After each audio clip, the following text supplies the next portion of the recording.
আলাইকুম। হ্যালো বন্ধুরা, আমরা সকলেই জানি যে হানিফ কোম্পানির মূল মালিক ছিলেন জয়নুল আবেদিন। তার দুই ছেলে ছিল, বড় ছেলে ছিল কপিল আর ছোট ছেলে ছিল হানিফ। হানিফ নামেই তিনি হানিফ পরিবহন, হানিফ এন্টারপ্রাইজ বাস কোম্পানি উনি শুরু করেন।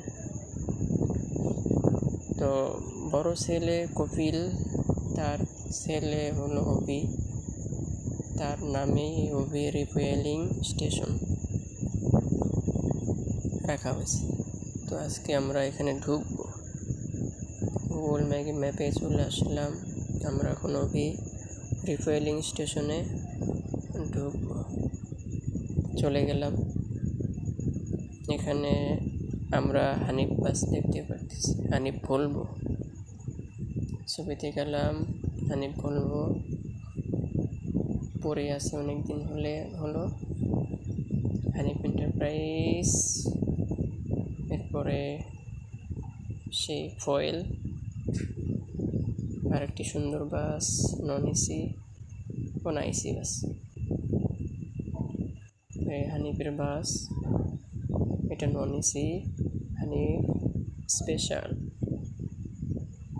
আরে আহত হয়েছে, এটা হানিফ। এরপরে যাও না কেন, যাও হানিফ এন্টারপ্রাইজ।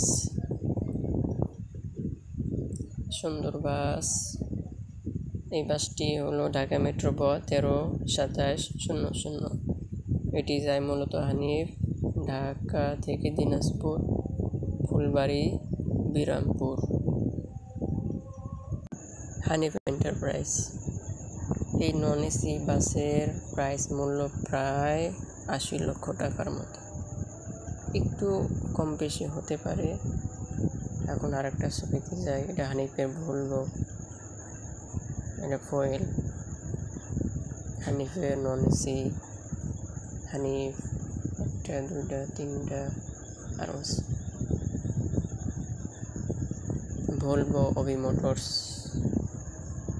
এখন আমরা দেখে যাই Abhi fueling station, gas station, open 24 hours, direction start, directions nice. আমরা এখন গুগল ম্যাপে চলে আসলাম এবং স্টেট ভিউ চলে আসলাম।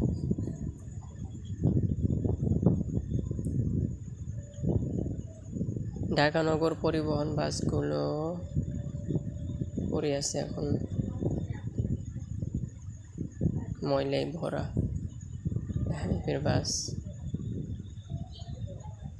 সুন্দর সুন্দর বাস, অনেক দেখতে অনেক ভালো লাগে। আমরা একটু জুম করি। Hanif non AC 1, 2,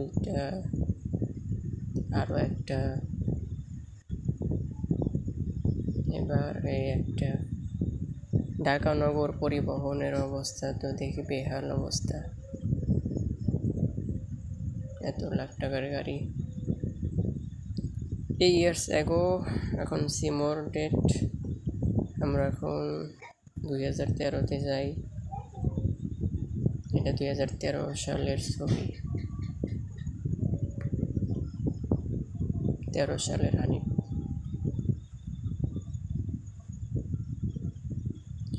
enterprise. এটা 2013 সালের। এখানে আছে।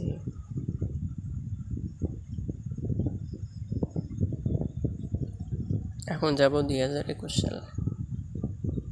এটা 2021 সালের ছবি। নন এসি বাসগুলো এখানে রাখা আছে, অনেক bus. Hanif, Abhi motors, Hanif enterprise, Hanif special, সব এখানে আছে। কিন্তু ঢাকা নগর পরিবহন বাসের এমন অবস্থা কেন? জানি না। তো আজ এই পর্যন্তই, কোনো ভুল হলে ক্ষমা করবেন। ধন্যবাদ। আসসালামু আলাইকুম।